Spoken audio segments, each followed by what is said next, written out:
श्री कृष्ण कन्हैया लाल की जय। आनंद कंदम प्रभुदेव चंद्रम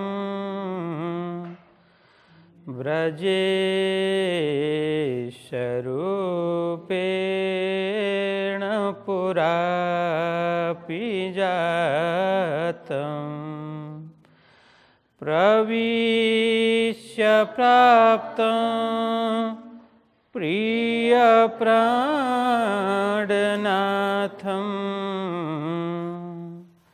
परेशपूर्णं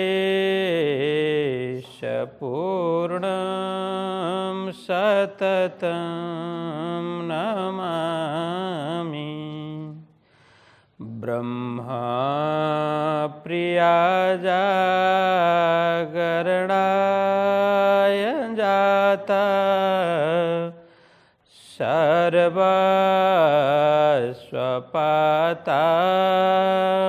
भवसिन्धुत्राता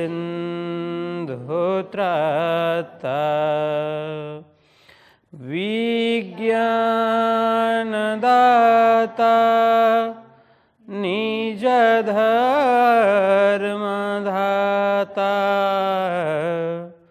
द्विनेकबन्धो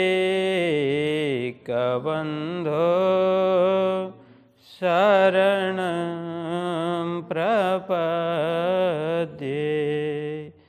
द्विनेकबन्धो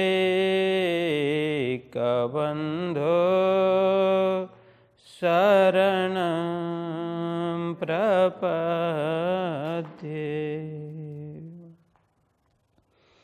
श्री कृष्ण कन्हैया लाल की, श्री सद्गुरु महाराज की, श्री प्राणनाथ प्यारे की, श्री पांच नवतनपुरी धाम की, जगद्गुरु आचार्य श्री 108 कृष्णमणि जी महाराज की जय।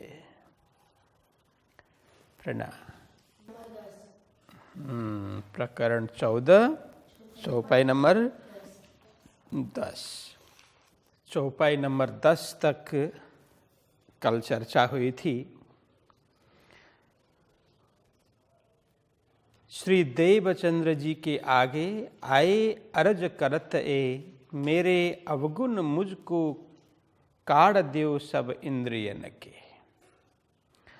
महामती श्री प्राणनाथ जी महाराज विरह कर रहे हैं और अपने अवगुण को ढूंढने का प्रयत्न कर रहे हैं। अवगुण ढूंढ करके उसको अपने से बाहर निकाल फेंकने का प्रयत्न कर रहे हैं। और यह बात सद्गुरु जी के चरणों में वो प्रस्तुत करते हैं कि गुरुदेव, मेरे हृदय में जो भी अवगुण है वो आप निकाल करके दूर कर दें, अथवा आप बता दें कि तुम में ये अवगुण है, तो मैं उन अवगुणों को निकालने के लिए प्रयत्न करूँगा। तो यहाँ कहते हैं मेरे हर एक इंद्रिय में अवगुण भरे पड़े हैं, मुझे उसकी जानकारी नहीं है, लेकिन आप तो सर्वसमर्थ है, आप सब जानते हैं। तो मेरे इंद्रियों के अवगुण है वो बता दीजिए। कहते हैं काढ़ देव सब इंद्रियन के, मेरे गुणांग इंद्रिय, सारे अंतकरण में इंद्रियों में जो भी अवगुण है आप निकाल करके फेंक दीजिए। यहाँ तक कल चर्चा हुई थी। और आगे आज 10वें नंबर से 11वें नंबर से आज प्रारंभ करते हैं। देखिए, कल चर्चा हुई थी कि मैंने कुछ दृष्टांत दिए थे कि पंच विषय, जो अलग अलग जीव एक एक विषय में फंसता है, एक एक विषय में जो आकृष्ट होता है वो भी उस विषय के कारण मर जाता है। तो क्या क्या कहा था? पंच ज्ञानेन्द्रिय, पंच कर्मेंद्रिय, हमारे में 10 इंद्रिय है, ठीक है। और उस विशेष करके पंच ज्ञानेन्द्रिय, क्या क्या है पंच ज्ञानेन्द्रिय? हाँ, जो ज्ञानेन्द्रिय मतलब क्या है? ज्ञान प्राप्त करने वाले इंद्रिय, उसको ज्ञानेन्द्रिय बोलते हैं। तो ज्ञानेन्द्रिय क्या क्या है? श्रवण, त्वचा, नेत्र, रसना, नासिका। तो वो क्रम से बोलेंगे ना तो सही रहेगा। श्रवण, त्वचा, नेत्र, रसना और नासिका, ये ज्ञानेन्द्रिय है। ये सब ज्ञान अर्जन करने वाले, ज्ञान प्राप्त करने वाले इंद्रिय है, इसलिए इनको ज्ञानेन्द्रिय कहा। श्रवण से क्या होगा? शब्द का ज्ञान होगा। त्वचा से क्या होगा? स्पर्श ज्ञान होगा। नेत्र से रूप का ज्ञान होगा। रसना से स्वाद का ज्ञान होगा और नासिका से गंध का ज्ञान होगा। देखिए, इतना ही तो ज्ञान है, इसके अलावा कोई ज्ञान है दूसरा? शब्द, स्पर्श, रूप, रस और गंध। यदि कानपुर में हड़ताल हो तो शब्द गए, शब्द सुनाई नहीं दे तो बोल भी नहीं पाता है अच्छी तरह से। देखिए, गूंगे है ना, वो शब्द सुनते नहीं है, इसलिए वो बोल नहीं पाते। और जो बोल पाते हैं, जो पहले बोलते हैं, बाद में किसी कारण से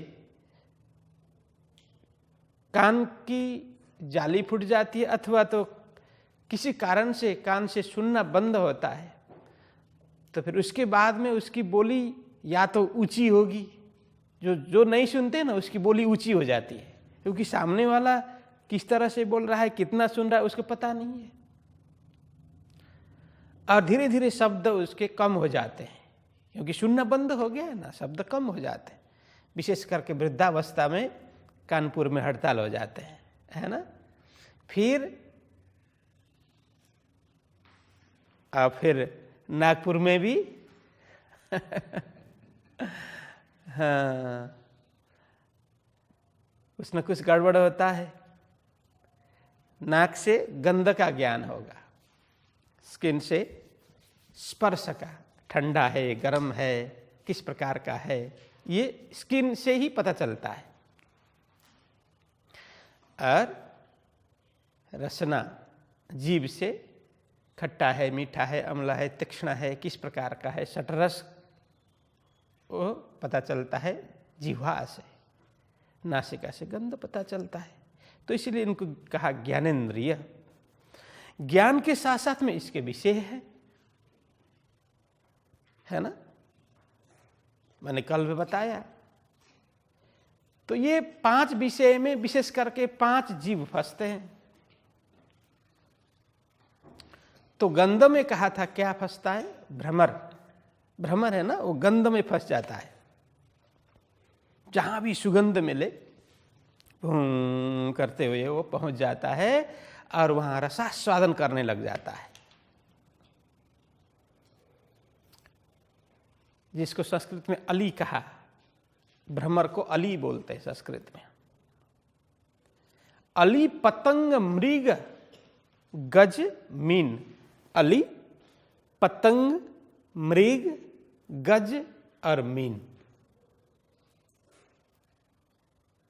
ये 5 जीव अली बोलते हैं भ्रमर को। पतंग बोलते हैं तितली को। मृग हो गया।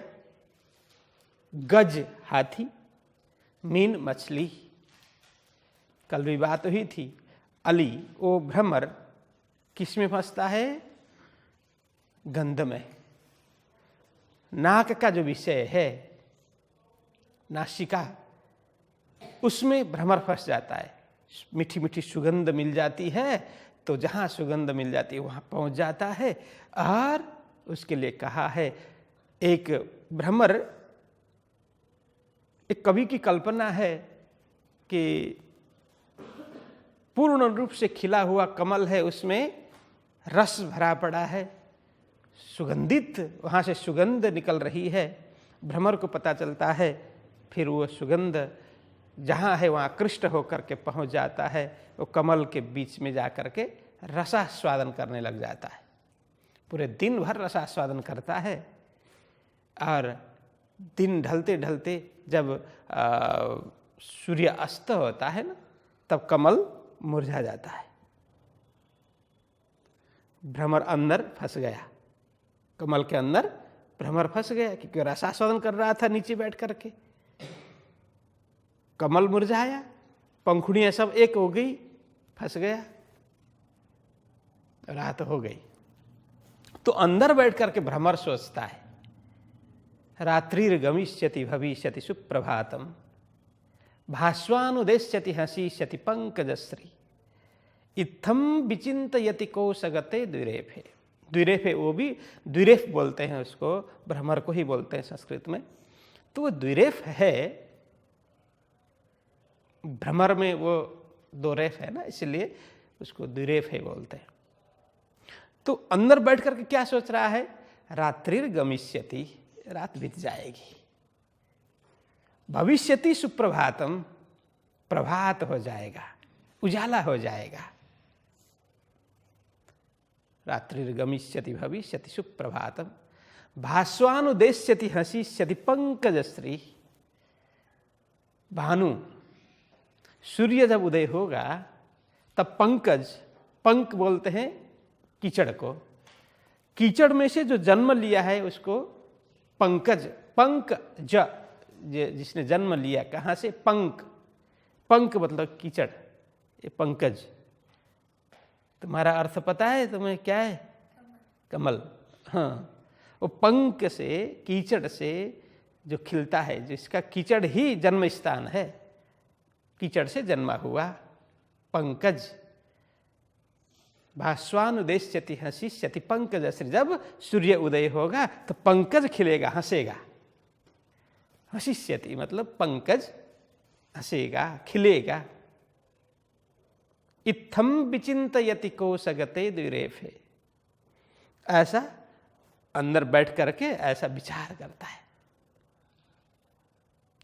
और प्रातः हुआ, सूर्योदय हुआ, कमल खिला, फिर वहाँ से रस टपका, रस वहाँ से निकलने लगा, फिर वो रसास्वादन करने लग जाता है, उड़ता नहीं है वहाँ से। फिर दिन ढल गया, फिर कमल बंद हो गया, फिर वही सोचता है, रात्रिर्गमिष्यति भविष्यति सुप्रभातम, भास्वानुदेश्यति हसीष्यति पंकजश्री, इत्थम विचिंतयति कोशगते द्विरेफे। ऐसे करते करते कई दिन तक वहाँ पड़ा रहता है। इतने में हा हंत हंत नलिनीम गज उज्जहार, इतने में एक मदोन्मत्त हाथी आता है और उस सरोवर में वैसे अपने सूंड से वो कमल उखाड़ करके अपने मुंह में डाल लेता है। कमल के साथ में भ्रमर भी मर जाता है। तो ये नासिका का विषय, नासिका में जो गंध है, गंध प्राप्त करने का ज्ञान इसमें है, उसमें नासिका गंध में फंस करके भ्रमर इस तरह से जान गंवा देता है। अली पतंग, पतंग क्या, तितली। जब आग जलती है, बत्ती जलती है, उसमें आकृष्ट हो जाती है तितली और उसके प्रति आकर्षित होकर के रूप, ये रूप में आकर्षण होना। आँख देखती है, आँख से आग को, उस बत्ती को, उसको वहाँ जाने के लिए हठात वहाँ ये आँख खींच करके ले जाती है। तो वहाँ पर जाकर के झांप लगाती है। तो उसमें वाणी में भी बाद में आएगा। तो वहाँ उड़ करके जा करके टकराती है और अपनी जान गंवा देती है। ये आँख के रूप के लालच में, अली पतंग मृग, मृग है, श्रवण सुख में मृग मर जाता है। मैंने कल भी बात की कि मीठी मीठी बांसुरी बजा करके व्याधा शिकारी उसको आसपास पास बांध लेता है और कहीं छुप करके मीठी बांसुरी बजाता है। उसमें वो बांसुरी की तान, बांसुरी की स्वर नाद सुन करके वो खींच करके आ जाता है मृग। फिर उसी समय बाण संधान करता है अथवा तो पास में बांध लेता है। इस तरह से मृग मर जाता है। गज, स्पर्श सुख, स्पर्श सुख में गज मर जाता है, हाथी मर जाता है। हाथी वो हाथी नहीं, दोनों। यहां हाथी का मतलब दोनों की बात है। यदि आसपास कोई हाथी हो दिखे और उसको यूं ही तो नहीं पकड़ सकते, तो उसके लिए क्या करते हैं, बड़ा गड्ढा बनाते हैं जंगल के बीच में, अथवा जहां हाथी विचरण करता है बड़ा सा गड्ढा बनाया और थोड़ा थोड़ा टेका दे करके ऊपर ऐसे ही ढक देते हैं, घास फूस ऐसे करके पत्ते से ढक देते हैं और उसके ऊपर आर्टिफिशियल नकली हाथी बना करके, वो जो शकली हाथी है वो समझता है कि हकीकत में वहां हाथी है। तो उससे मिलने के लिए, स्पर्श सुख के लिए उससे मिलने के लिए जाता है, तो वो गड्ढे में गिर जाता है, वहां से ऊपर नहीं आ सकता। इसलिए अब शिकारी है, व्याधा है, हाथी को मार डालते हैं। और ये पांचवा हो गया। छठवां मीन, मछली। मछली है रसना, रसना के विषय में, जीवा के विषय में, जीव के स्वाद में पड़ करके मछली मर जाती है। तो मच्छीमार क्या बोलते हैं, माछीमार बोलते हैं, मच्छीमार बोलते हैं। मछली को मारने वाले मछुआरा। हाँ, मछुआरा क्या करता है, अभी तो एक तो जाल फेंक करके मारता है, एक तो कांटा इतनी लंबे डंडे में और डोरी बांधता है, और डोरी के नीचे एक कांटा होता है, ऐसा कांटा, और कांटे में मांस का टुकड़ा उसमें रखा होता है। तो उसमें नदी में या तालाब में ऐसे ऐसे ऐसे ऐसे करते करते करते रहते हैं। तो मछली कहीं से आकर के, अच्छा ये तो मांस का टुकड़ा मुझे मिल गया करके वो मछली खा जाती है। तो अंदर जा करके वो अंकुश है, कांटा वहाँ पे भर जाती है, फिर उसको खींच करके फिर वो ले जाते हैं। तो ये है जीवा के स्वाद में। इस तरह से मछली फंस जाती है। तो ऐसे में कहते हैं अली पतंग मृग मीन गज एक एक रस आँच। तो एक एक, इन सब में तो एक एक विषय है, एक एक विषय की वासना है, एक एक विषय में खींचते हैं। तो कहते हैं तुलसी तिन को कौन गति जिनको व्यापे पांच। तो मनुष्य में तो पांचे पांच है, तो उनकी कैसी गति होगी, इस तरह से समझाते हैं। तो यह प्राणनाथ जी महाराज कहते हैं सारे इंद्रियों में ये अवगुण है, विषय वासना की तरफ आकृष्ट हो चले हैं। तो गुरुदेव आप उन सब अवगुणों को दिखा दीजिए, बता दीजिए, मैं उसको चुन चुन करके आप जैसे बताएंगे मैं उनको दूर करने का प्रयत्न करूंगा।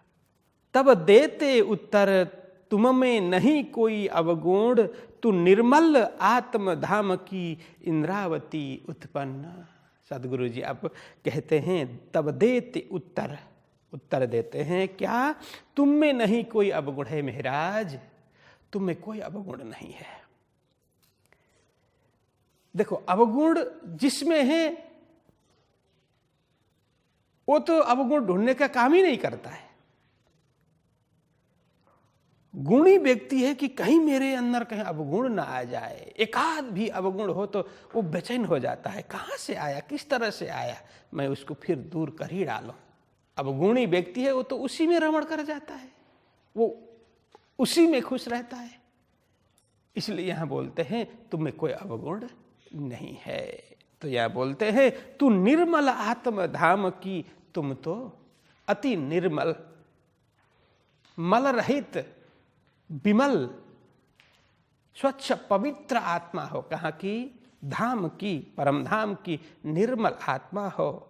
इंद्रावती उत्पन्न, बस तुम्हारे अंदर, इस शरीर के अंदर, तुम्हारा यह पंचभौतिक शरीर के अंदर शुद्ध आत्मा है। किनकी? वो इंद्रावती की आत्मा, परम धाम में रमण करने वाली वो दिव्य आत्मा।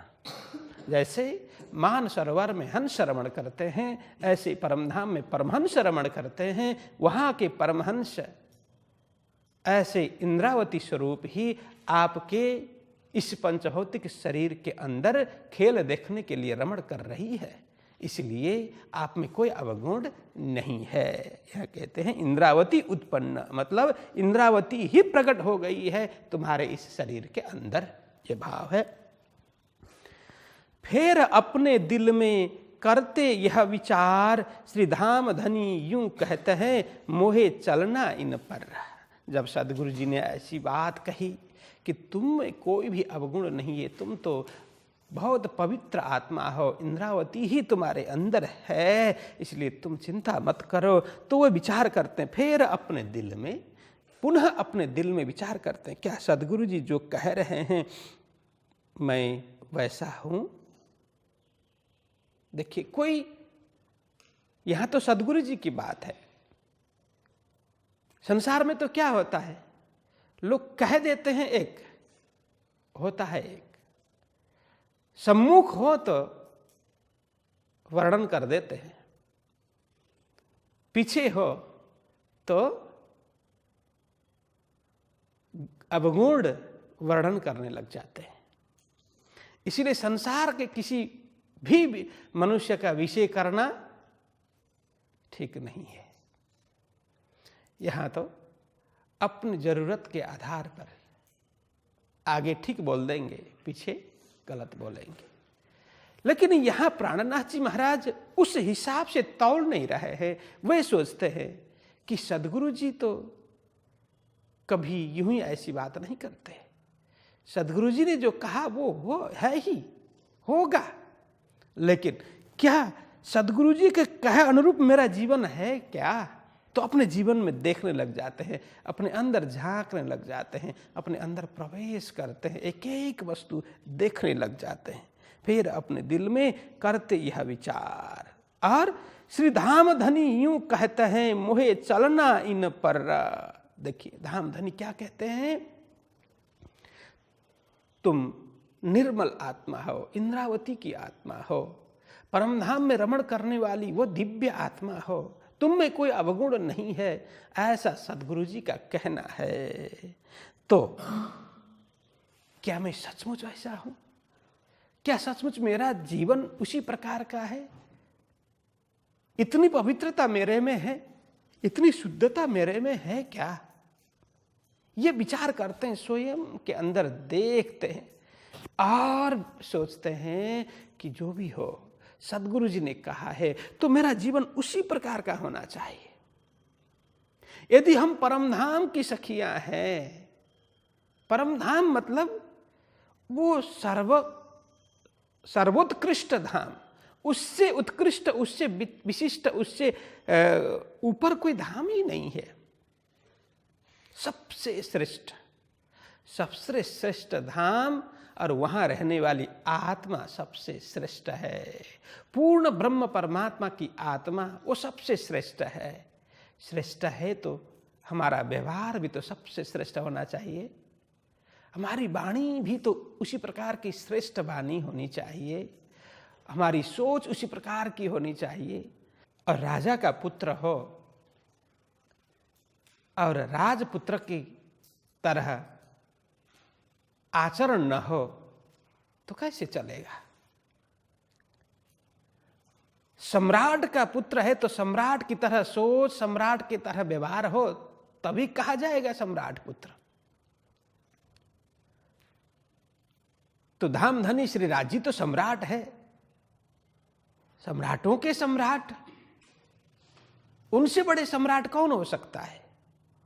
परम धाम से बड़ा स्थान कौन हो सकता? इतने पवित्र, इतने दिव्य ये अखंड स्थान, और वहां रहने वाली आत्मा, उनकी सोच भी तो उसी तरह की उदात्त भावना से ओतप्रोत हो, मीठी वाणी हो, मीठा व्यवहार हो, चाल चलन उसी प्रकार से श्रेष्ठ हो, सबके लिए प्रेम छलकता हो, तभी कहा जा सकता है कि हम सच्चे सुंदर साथ हैं, हम सच्चे धाम की आत्मा है, तभी कहा जा सकता है।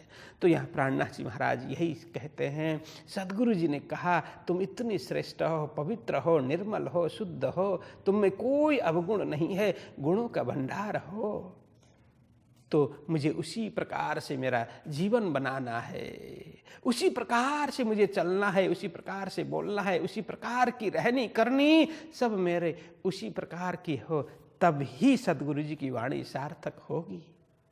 तो यह है, तो सुंदर साथ का भाव भी कितना श्रेष्ठ है। सुंदर साथ कहते ही हर प्रकार से सुंदर हो तो वो सुंदर साथ, जिनकी वाणी सुंदर हो, व्यवहार सुंदर हो, आहार सुंदर हो, विहार सुंदर हो, संपूर्ण सुंदर ही सुंदर हो, सोचने का, चलने का सब पूर्ण ढंग सुंदर हो, सबके लिए सुंदर भाव उसके जिसके अंदर है, वही तो सुंदर, वही तो सुंदर साथ। तभी सुंदर साथ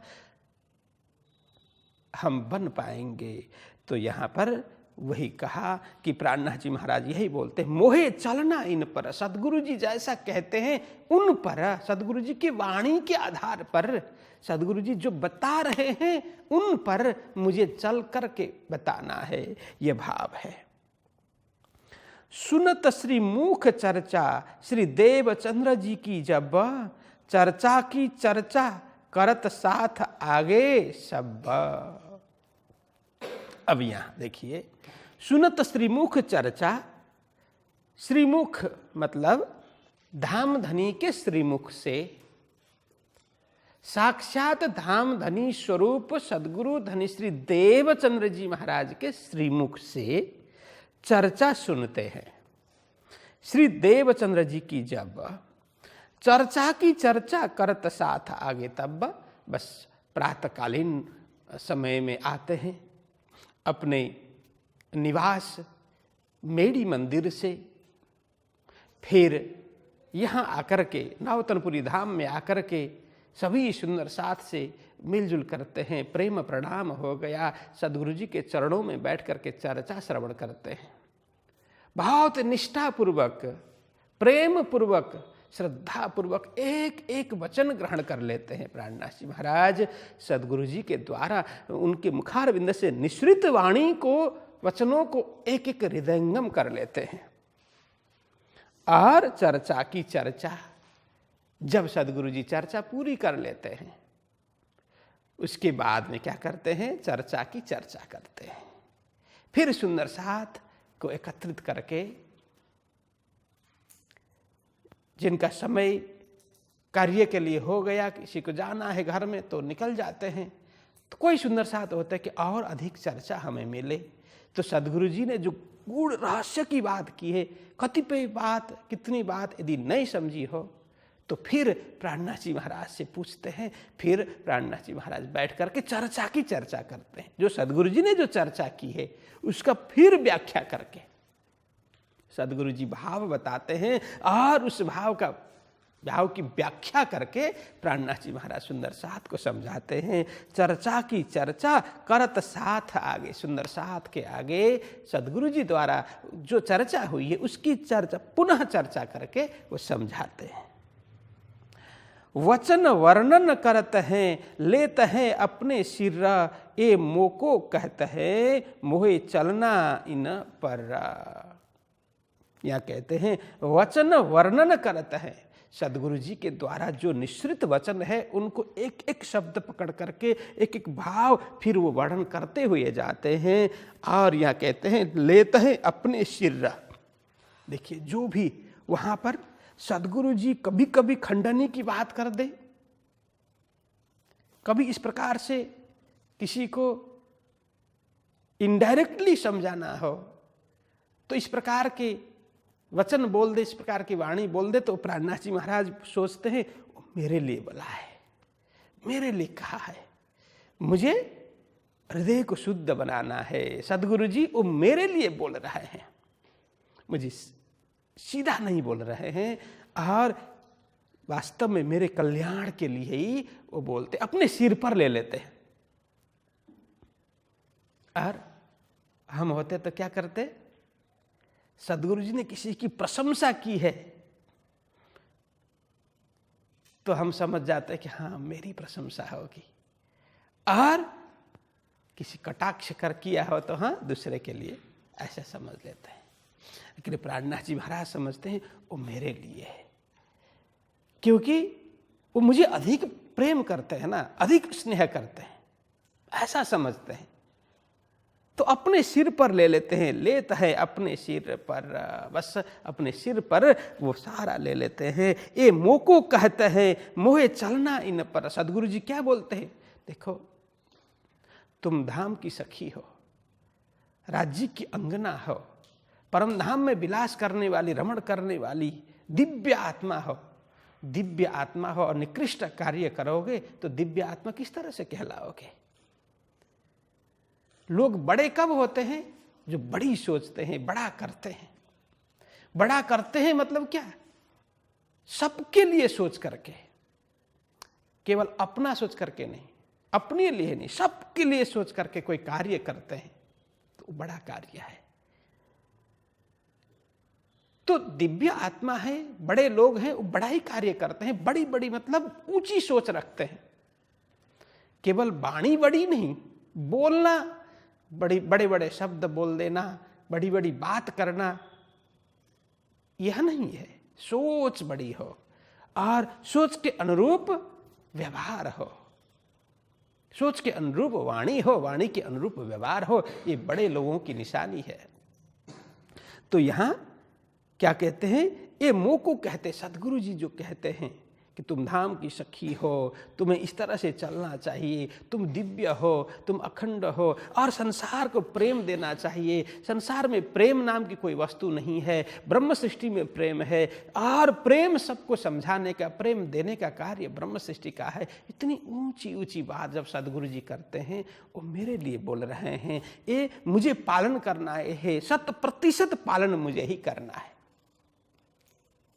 चर्चा में जो भी सदगुरु जी बोल रहे हैं 100% उसका अनुपालन मुझे ही करना है, और कोई करे ना करे मुझे देखना नहीं है, मुझे करना है। इस तरह से बोलते हैं। ये मोह को कहते हैं मोहे चलना इन पर। सदगुरु जी की वाणी अनुरूप, उनके कहे अनुरूप, उनके निर्देशन अनुरूप मुझे पूर्ण रूप से चलना है, ऐसा प्राणनाथ जी महाराज विचार करते हैं। यह विचार करके साथ को दिखावत, अपने दिल विचारत यह मोए करना इत। बस वही है, ऐसा विचार करके साथ को दिखावत। साथ को दिखावत मतलब क्या है, ये केवल मैं इस प्रकार से करूं तो लोग मुझे देखेंगे, ये भाव नहीं है। दृष्टांत रूप बनकर लोग देखेंगे कब, कोई ऐसा कार्य करें लोग तुरंत देखें और भूल जाए, ऐसा नहीं। हमारा जीवन इस प्रकार से हो, हमारा जीवन ही दृष्टांत बने। तो प्राणनाथ जी महाराज का जीवन इस प्रकार से बन रहा है, उनकी जीवनी को लोग दृष्टांत के रूप में ले रहे हैं। तो प्राणनाथ जी महाराज कम बोलते हैं, अधिक करते हैं। वाणी कम है, व्यवहार अधिक है, इसलिए वो सुंदर साथ के समक्ष दृष्टांत होकर के प्रस्तुत हो जाते हैं। साथ को दिखावत, उनकी वाणी, व्यवहार, रहन सहन जिस प्रकार से प्राणनाथ जी का है वो इस प्रकार से बना रहे हैं। मीठी वाणी बोलना, सबसे झुक करके मिलना, सबसे प्रेम करना, सबसे स्नेह रखना, और धाम की चर्चा में मस्त रहना। धाम की चर्चा, परम धाम की चर्चा, सदगुरु जी की चर्चा के अलावा अन्य कुछ बाह्य बातों में समय व्यर्थ न बिताना, सबकी भलाई के लिए सोचना, सबके कल्याण के लिए सोचना, ऐसा जीवन बना रहे हैं और उनको देख करके सुंदर साथ भी समझ जाते हैं कि हाँ, जीवन तो ऐसा होना चाहिए। यह है दिखाना। हाँ, मुझे वाह करे, इसके लिए मुझे करना है, ये दिखावटी, भाई ये दिखावटी है। सच में सच्चाई के साथ में इस प्रकार का व्यवहार हो तो लोग उनके पीछे पीछे उनके पद चिन्ह पर चलने लग जाते हैं, अनुकरण करने लग जाते हैं, अनुसरण करने लग जाते हैं। तो प्राणनाथ जी यही सोचते हैं कि मेरे जीवन से सुंदर साथ को प्रेरित करना है, न कि बाह्य वाणी से। इस प्रकार से लेते हैं। तो यह विचार करके साथ को दिखावत, अपने दिल विचारत यह मोह करना इतना। तो यही हो गया, अपने दिल में ऐसा विचार करते हैं मुझे ही यह कार्य करना पड़ेगा, तो उस अनुरूप जीवन करते हैं। तिस वास्ते अपने मन पर करते बड़ा जुलम, कष्ट अपने आकार को जगावे अपनी आत्म।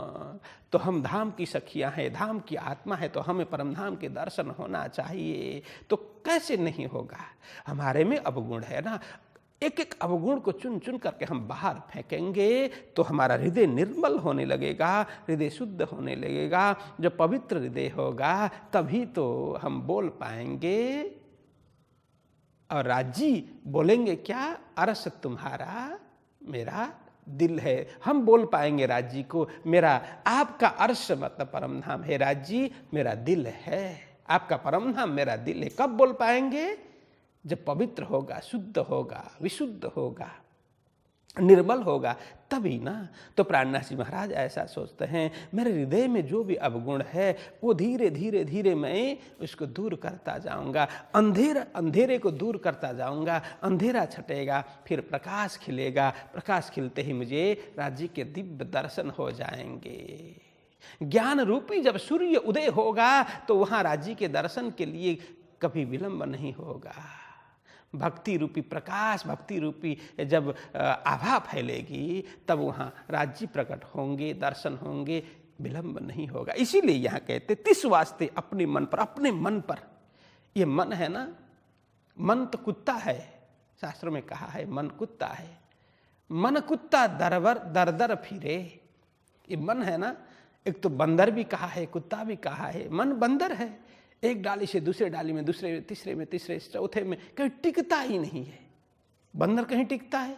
इसी तरह से मन भी तो बड़ा चंचल है, घोड़े की तरह भागता रहता है, बंदर की तरह छलांग लगाता रहता है, कुत्ते की तरह कहाँ कहाँ वो स्वाद मिलेगा इसके लिए भागता रहता है, डंडा खाता है, फिर भी वहीं पर पहुंच जाता है। ये मन कुत्ता दर दर फिरे। तो वहां पर प्राणनाथ जी महाराज तिस वास्ते अपने मन पर करते बड़ा जुलूम। देख रहे हैं मेरा मन कहाँ जाता है।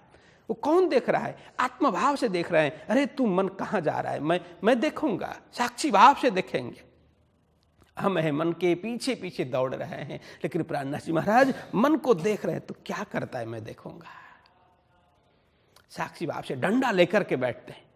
और जो मन आकृष्ट हुआ किसी भी वस्तु में तुरंत डंडा मारते हैं, चुप, उधर नहीं जाना। किसी भी वस्तु को खाने की ज्यादा अपेक्षा हो, किसी भी वस्तु खाने के लिए हम लालायित बने तो हम खा जाते हैं, वहां दौड़ जाते हैं। लेकिन प्राणनाथ जी है कि नहीं, जो वस्तु खाने की इच्छा हो नहीं देना उसको। आज नहीं दिया, कल नहीं दिया, कल दूसरी वस्तु में मन गया उसको भी नहीं दिया, कल तीसरी वस्तु में मन गया उसको भी नहीं दिया। डंडा मार मार करके उसको शांत करते हैं।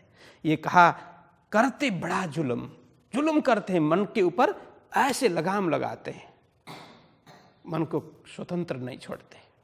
ये मन ही तो है हमारा जीवन, हमारे जीवन को सफल बनाने वाला भी और असफल बनाने वाला भी। इसीलिए तो कहा मन के हारे हारिए, मन के जीते जीत। मन ही देवे सत साहेबी, मन ही करे फजीत। तो मन को ऐसे कंट्रोल करते हैं, करते बड़ा जुलम मतलब कड़ा अनुशासन में रखना, अनुशासित रखना। जुलम करना मतलब जैसे हम व्यवहार में भी प्रयोग करते हैं ना, उसके ऊपर जुलम हुआ मतलब अत्याचार हुआ, मतलब मन को उस प्रकार से कंट्रोल करते हैं, कैद में रखते हैं, डंडा लगाते हैं, मार मार करके उनको। डंडा लगाने का मतलब क्या है? ये होता है जुल्म, जुल्म करते हैं मन के ऊपर, कष्ट अपने आकार को। तो अब मन के अनुरूप नहीं चले तो अब शरीर में कष्ट होने लगेगा, क्योंकि मन को जो पसंद है वो देते नहीं है। मन को नहीं दिया, मन ने जो मांगा वो नहीं दिया, मन के विपरीत दिया तो शरीर को कष्ट होने लगा। शरीर को कष्ट मिलने लगा। कष्ट, कष्ट मतलब कष्ट। अपने आकार को, अपने शरीर को जगावे अपनी आत्मा। इस तरह से मन को देख देख करके, मन है अंतकरण का एक अंग। अंतकरण कितने होते हैं? 4। क्या क्या? मन, बुद्धि, चित्त, अहंकार, चतुष्क अंतकरण बोलते हैं ना। 4 अंतकरण, मन, बुद्धि, चित्त, अहंकार। तन के अंदर मन है, वो मन शरीर को चलाता है। मन जहां कहे शरीर वहां भाग जाता है। इसलिए कहते मन के मते न चालिए। तो महापुरुष बोलते हैं मन के मते न चालिए, मन के मते अनेक।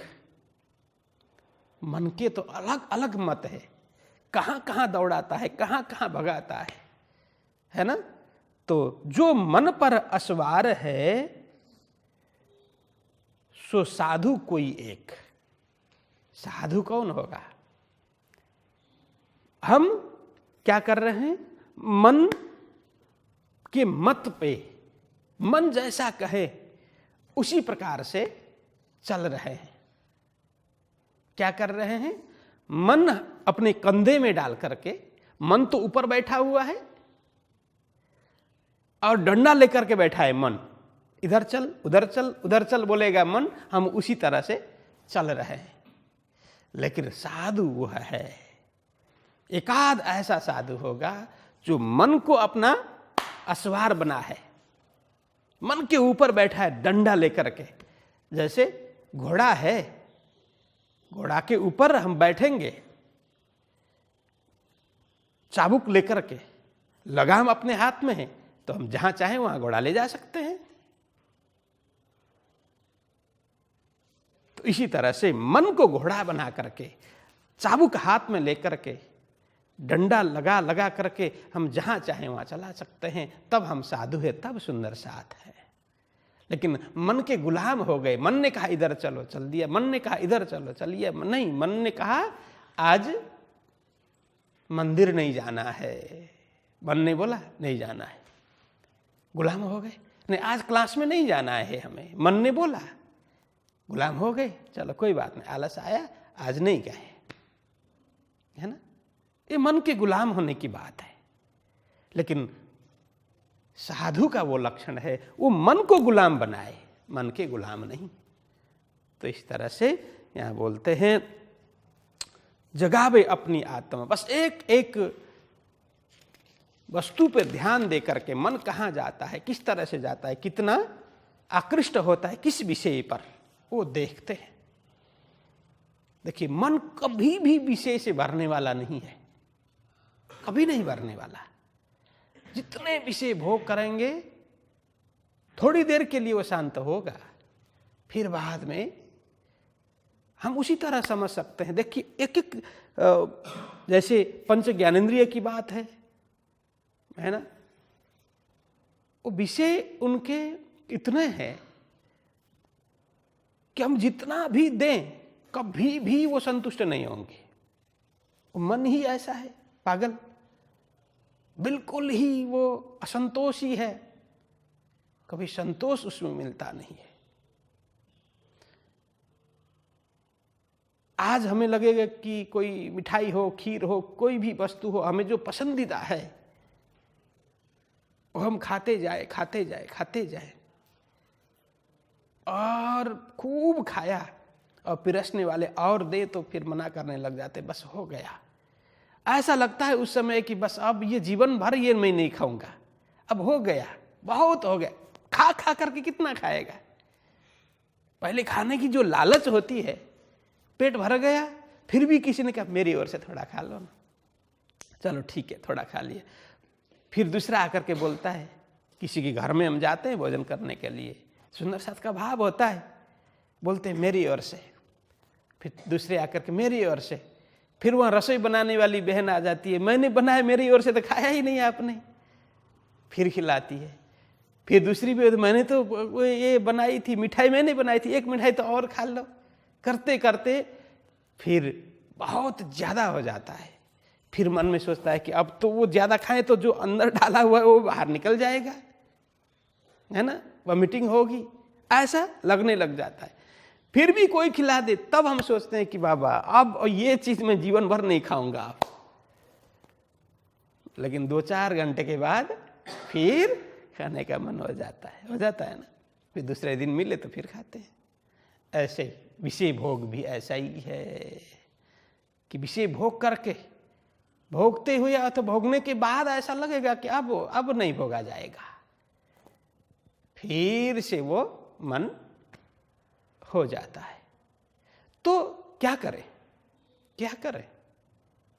तो इसके लिए किसी राजा ने कहा कि राजा के पास एक बकरा था, है ना। तो राजा ने कहा कि इस बकरे को यदि घास न खाने वाला बना दे तो मैं उसको इनाम दूंगा। इसका पेट भर दे तो मैं इनाम दूंगा। तो सबको बुलाया, सब आए, इनाम भी बड़ी राशि में, सब आए। अरे क्या बात है, कोई नहीं है, इसको अच्छी अच्छी मीठी मीठी घास खिला देते हैं, खिला करके पेट पूरा भर देते हैं, फिर उसके बाद में तो कहाँ खाएगा, नहीं खाएगा। फिर जंगल में ले जाते और उसको जो पसंद है घास काट करके अथवा ढूंढ करके ला करके उसको खिलाते, पेट इतना बड़ा बना देते हैं। फिर राजा के सामने खुश होकर के आते, अब तो ये खाएगा नहीं, खिला करके ले जाते हैं कि अब तो भूखा नहीं है, नहीं खाएगा। फिर वहाँ ले गए राजा के सामने, तो राजा ने कहा अब घास नहीं खाएगा ये? बिल्कुल महाराज नहीं खाएगा, आप परीक्षण करके देख लीजिए। राजा के सामने है बकरा, और हरी घास ला करके, किसी दूसरी घास ला करके राजा अथवा उसके मंत्रियों ने दिया तो फट से खा लेता है वो। फिर राजा ने कहा भगाओ इसको, जो ले गया था उसको इनाम तो मिलता नहीं है। तो वहाँ पर एक व्यक्ति था, यार सब कोई तो नहीं कर पा रहे ये काम, मैं करूँगा। राजा को कहा महाराज मैं करूँगा ये कार्य, इसका पेट भी भरूँगा और ये आगे से घास खाएगा नहीं ऐसा बनाऊँगा। ठीक है, ले गया, लेकिन इसके लिए मुझे बकरे को ले जाना पड़ेगा अपने साथ। ठीक है, ले जा। फिर उसको खिलाया पिलाया खूब। फिर उसके बाद में जब अन्य घास ला करके देने लगा तो डंडा हाथ में लेकर के जैसे ही घास खाए मुख में डंडा से फट से मारने लगा। घास खाने गया, फट से डंडा से मारा, फिर घास खाने गया, फिर डंडा से मारा, अन्य घास लाया, घास खाने गया, फिर डंडा से मारा, हाथ में डंडा लेकर के बैठा। अब बकरे को पता चला कि मैं खाने जाऊंगा तो डंडा से मारेगा, बस उसको देखता ही नहीं था, फिर देखना ही बंद कर दिया। फिर ले गया दरबार में राजा के सामने। फिर राजा ने कहा अब घास नहीं खाएगा? कि महाराज नहीं खाएगा, ये पक्की बात है, देख लें परीक्षण करके। फिर राजा ने घास मंगा करके वो किया, जो ले गया था वो सामने बैठा था डंडा लेकर के। बकरा ने देखा अब कैसे खाएगा, तो मुंह फेर लिया कि हाँ ये इसने काम अच्छा किया, ये इनाम का हकदार यह है करके उसको इनाम दिया। ये बकरा है, विषय है, मन है, जितना भी खिलाओ वो खाने के लिए तैयार ही हो जाता है, अथवा जितना भोगने के लिए तैयार ही हो जाता है मन। क्या करना है? डंडा लगाना है। मन हुआ डंडा लगाया, मन हुआ डंडा लगाया। मतलब डंडा लगाने का मतलब नहीं, संकल्प लेकर के नहीं, ये नहीं करना है। फिर मन को लगा कि नहीं ये तो पक्का आदमी है, ये मेरा मानने वाला नहीं है। फिर वो धीरे धीरे शांत होगा। इसलिए बोलते हैं कि इस तरह से अवगुण को हटा करके गुण धारण करना। तो यहाँ कहते हैं कि कष्ट अपने आकार को जगावे अपनी आत्मा, इस तरह से आकार को कष्ट दे करके वो आत्म प्रकाश प्राप्त कर लेते हैं। धीरे धीरे धीरे वो आत्मा तक हम तो पहुंचे ही नहीं है ना। शरीर शारीरिक दशा भी हमें पता नहीं है, शारीरिक विज्ञान भी हमें पता नहीं है, शरीर की संरचना और उसके प्रति भी हम जागरूक नहीं है। उसके अंदर मन को जानना है, मन के अंदर बुद्धि को जानना है, बुद्धि से परे बुद्धि को, चित्त को जानना है, चित्त से परे अहम को जानना है। वो अहम से भी परे है आत्मा। बहुत यात्रा करनी बाकी है। हम शारीरिक रूप से ही यात्रा कर रहे हैं, शारीरिक रूप से भी अच्छी तरह से यात्रा नहीं कर रहे हैं, आधा आधा, लेकिन मन के कहे अनुरूप यात्रा कर रहे हैं, दौड़ रहे हैं। यात्रा बहुत भीतर तक हमें करनी है, जो प्राणनाथ जी महाराज हमें सिखा रहे हैं। सदगुरु जी की वाणी सुन सुन करके किस तरह से हमें यात्रा करनी है, वो प्रसंग यहाँ चल रहा। तो प्राणनाथ जी क्या करते हैं, अब यह शरीर में जो बल है, इंद्रिय है, वो इंद्रिय मजबूत है किस काम के। जब मेरे धाम धनी के दर्शन नहीं होंगे, परमधाम के दर्शन नहीं होंगे, तो इन इंद्रियों का कोई अर्थ नहीं है, कोई काम नहीं है। ऐसा सोच करके क्या करते हैं, उतरते आहार घटाइया रहा पैसे भर दोय, बल घटा इंद्रियन का सुख चला आकार सोए। अब क्या करने लगे, इंद्रियों के बल घटाने के लिए क्या करने लगे, उतरते आहार घटाइया। इसको याद कर लेना, उतरते आहार घटाइया रहा पैसे भर दोए। प्राणनाथ जी महाराज ने उतरते मतलब धीरे धीरे धीरे, परसों से कल कम, कल से आज कम, ऐसे करते थोड़ा न्यून करते करते करते आहार घटा लिया, आहार न्यून कर लिया। उतरते शनई शनई धीरे धीरे आहार घटाया। कल तक भोजन पेट भर के खाया, आज बिल्कुल छोड़ दिया, ऐसा नहीं है। कल जितना खाया, रात को और कम खाया, आज दिन को और कम खाया, और रात को और कम खाया। धीरे धीरे धीरे करके शनई शनई धीमे धीमे उतरते आहार घटाइया, आहार को कम किया। रया पैसे भर दोए। अब उनकी मात्रा, आहार का मात्रा यहाँ बता रहे हैं, कितना खाते हैं, आहार कितना लेते, कितना ग्रहण करते हैं। तो रया पैसे भर दोए। देखिए इसका दो भाव है, दो अर्थ है।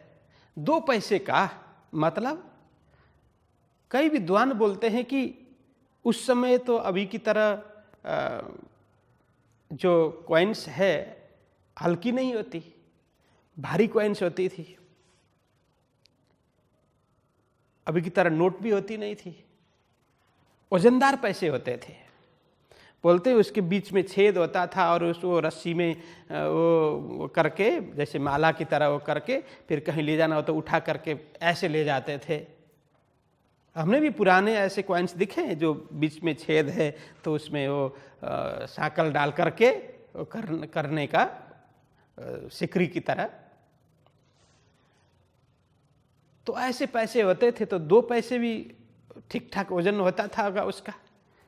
मतलब 2 पैसे वजन करके जितना अनाज 2 पैसे बराबर तौल करके भोजन लेते हैं।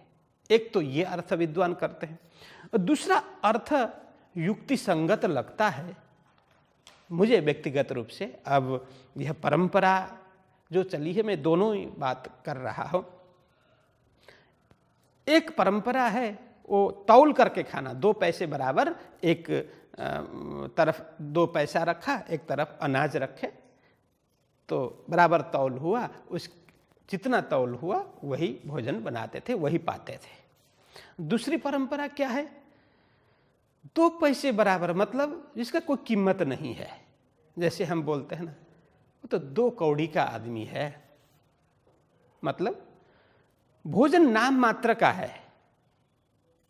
भोजन भोजन नहीं है, नाम मात्र का है। मतलब वो प्राण रहे इसके लिए, प्राण टिके रहे इसके लिए जरा सा मात्र नाम का भोजन करते हैं, बाकी भोजन करते नहीं है। मुझे व्यक्तिगत रूप से ये युक्ति संगत लगता है कि रया पैसे भर दोए, बस 2 पैसे भर का अनाज वो भोजन ले लेते हैं। बल घटा, अब इतना भोजन लेते हैं तो इसका परिणाम क्या होगा कि बल घटा इंद्रियन का, सुख चला आकार सोई। बस तो ऐसा कर रहे हैं तो क्या हुआ, बल घटा, ताकत शक्ति इंद्रियन का, शारीरिक इंद्रिय, सारे इंद्रियों का बल घट गया, शक्ति घट गई। उससे क्या हुआ, सुख चला आकार सोए। अब शरीर धीरे धीरे कृश हो रहा है, सुख रहा है, दुबला पतला हो रहा है, पीला हो रहा है शरीर, क्योंकि 2 पैसा मतलब नाम मात्र का भोजन कर रहे हैं। अब गुण निकालने के लिए उनको लगता है कि ये शरीर बढ़ाने से इसका कोई फायदा नहीं है, मुझे तो मेरे धाम धनी के दर्शन करने में, आत्मभाव में जागृत होना है, तो ये शरीर का कोई अर्थ नहीं है। बस टिके शरीर, ये साधन है, शरीर टिके, इसके लिए मात्र प्राण बचे रहे, प्राण टिके, इसके लिए ही भोजन करते हैं। सुख चला आकार सोए, सुख मतलब सुख गया, आकार मतलब शरीर पूर्ण रूप से सुख गया। ऐसा साधना करते करते इस प्रकार से। अब हम हैं कैसे हैं, उतरते आहार घटाइया नहीं, हम क्या करते हैं, बढ़ते आहार बढ़ाइया नहीं।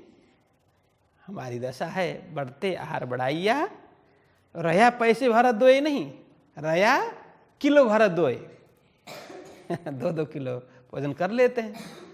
बढ़ते आहार बढ़ाइया, रया हुआ किलो भर दोए, ये बोल सकते हुआ किलो भर दोए। बल घटा इंद्रियन का नहीं, बल बढ़ा इंद्रियन का। सुख चला आकार सोए, फूल चला आकार सोए, ये हमारी दशा है। लेकिन प्राणनाथ जी महाराज इस तरह से साधना में लगे हैं कि आहार घटा करके बिल्कुल न्यून किया है, मात्र नाम का भोजन करते हैं, 2 पैसे भर का भोजन करते हैं। उसका परिणाम हुआ इंद्रियों का बल घट गया, शारीरिक शक्ति घट गई, शरीर सूख गया, कृश हो गया, दुबला पतला हो गया, पीला पड़ गया। तो इस तरह से यहाँ यह प्राणनाथ जी महाराज ऐसा अपने शरीर को कष्ट दे रहे हैं, अवगुण ढूंढ रहे हैं। तो ये सब प्रसंग चल रहा है, आज इसी प्रसंग में रखते हैं, तो आगे फिर कल से चर्चा करेंगे। बोलो कृष्ण कन्हैया लाल की। उतरते आहार घटाइया,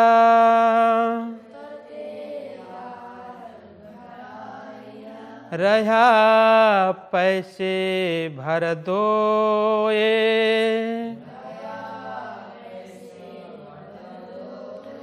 बल घटा इंद्रियन का,